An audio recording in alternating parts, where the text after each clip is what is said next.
இந்திய மக்களுக்கு பேரதிர்ச்சி தரக்கூடிய ஒரு தகவலை சொல்ல விரும்புகிறேன். இந்திய பாராளுமன்றத்தில் 2 அவைகள் இருக்கிறது.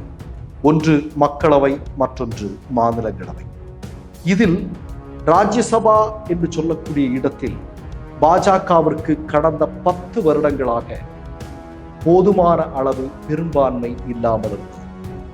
ராஜ்யசபாவிலும் பெரும்பான்மை இருந்திருந்தால் மோடியும் RSSும் பாஜகவும் இணைந்து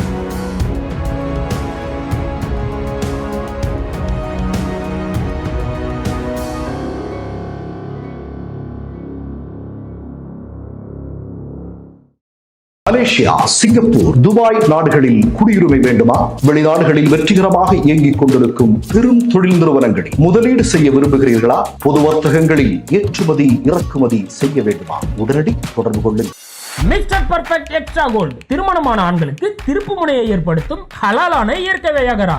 வயதான பலகினமா, சுகர் பலகினமா, இனி கவலை வேண்டாம், உடனே ஆர்டர் செய்யுங்கள்.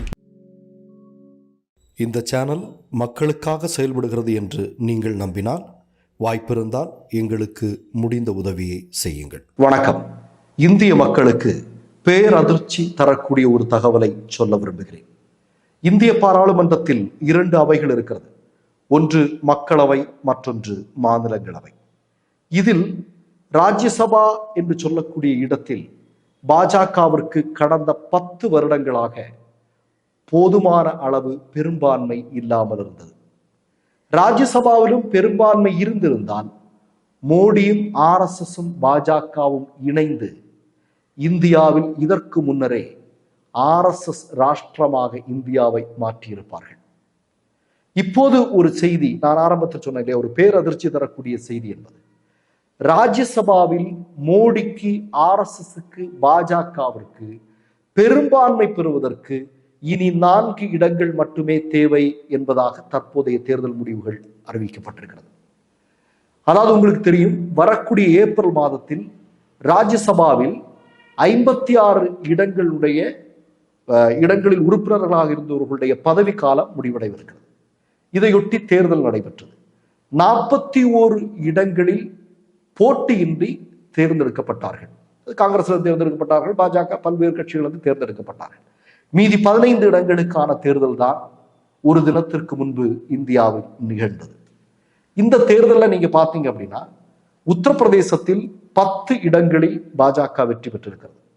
கர்நாடகாவில் உத்தரப்பிரதேசத்தில் 10 இடங்களில் 8 இடங்களில் பாஜக வெற்றி பெற்றிருக்கிறது. கர்நாடகாவில் 4 இடங்களில் 1 இடத்தில் வெற்றி பெற்றிருக்கிறது. ஹிமாச்சல் பிரதேசத்தில் 1 இடம் இருந்தது, அந்த 1 இடத்தில் பாஜக வெற்றி பெற்றிருக்கிறது. இந்தியா கூட்டணியுடைய சார்பாக பார்த்தீங்க அப்படின்னா, கர்நாடகாவில் 3 இடங்களில் காங்கிரஸ் வெற்றி பெற்றிருக்கிறது. நீங்க உத்தரப்பிரதேசத்துல சமாஜ்வாடியினுடைய கட்சி 2 இடங்களில் வெற்றி பெற்றிருக்கிறது. இந்த தேர்தல் முடிவுகள் வந்ததற்கு பிறகு ஏற்கனவே பாஜகவிற்கு ராஜ்யசபாவில் இருந்த உறுப்பினர்களை விட 2 உறுப்பினர்கள் அதிகமாக கிடைத்திருக்கிறார்கள். ராஜ்யசபாவினுடைய ஒட்டுமொத்த உறுப்பினர்களுடைய எண்ணிக்கை என்பது 240. இதுல நீங்க பாத்தீங்க அப்படின்னா 121 இடங்கள் ஒரு கட்சிக்கு கிடைக்கும் பட்சத்தில் அல்லது ஒரு கூட்டணிக்கு கிடைக்கும் பட்சத்தில் அந்த கூட்டணி ராஜ்யசபாவில் பெரும்பான்மையாக மாறிவிடும். பெரும்பான்மையாக மாறிவிட்டால் அவர்கள் என்ன நினைக்கிறார்களோ அதை சுலபமாக செய்து விடுவார்கள். இப்போது நீங்க பிஜேபிக்கு பாத்தீங்க அப்படின்னா 90 இடங்களுக்கு மேல் இருக்கிறது. மொத்தத்துல சங்க பரிவாரங்கள், அதாவது பாஜக கூட்டணிக்கு ஏறத்தாழ 117 இடங்கள் இருக்கிறது. இன்னும் 4 இடங்கள் கிடைத்தால் 121 என்கிற அந்த மேஜிக்கல் நம்பர் இருக்கிறது அல்லவா, அதுல பிஜேபி வந்துடும். அப்போ மக்களவையில் ஏற்கனவே லோக்சபா, ராஜ்யசபா என்ற 2 மக்களவை, மாநிலங்களவை என்று தமிழில் சொல்வார்கள். இந்த மக்களவையில் ஏற்கனவே அவர்களுக்கு பெரும்பான்மை இருக்கிறது.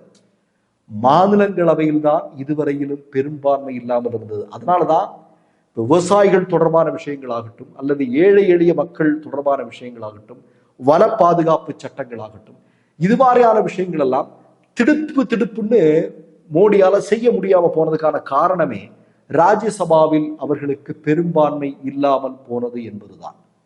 இப்போ காஷ்மீர்ல இந்த மாநிலங்களவைக்கான தேர்தல் நடக்கவிருக்கிறது. அங்கு தனி பெரும்பான்மையான கட்சி எது? ஒரு பெரிய கட்சி, தனியாக ஒரு பெரிய கட்சி அப்படின்னு சொன்னா அது பாஜக தான்.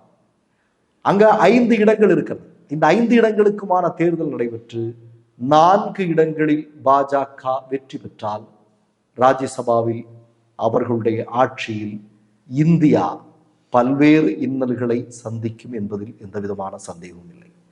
நான் மீண்டும் சொல்கிறேன், இப்போது 400 இடங்கள் என்று சொல்கிறார்கள் இல்லையா? 400 இடங்களில் வெற்றி பெற்று ராஜ்யசபாவில் 121 இடங்களை அவர்கள் கைப்பற்றி விட்டார்கள் என்றால் இந்தியாவில் தேர்தல் நடக்காது. இந்தியா ஒரு பார்ப்பனிய நாடாக மாறும்.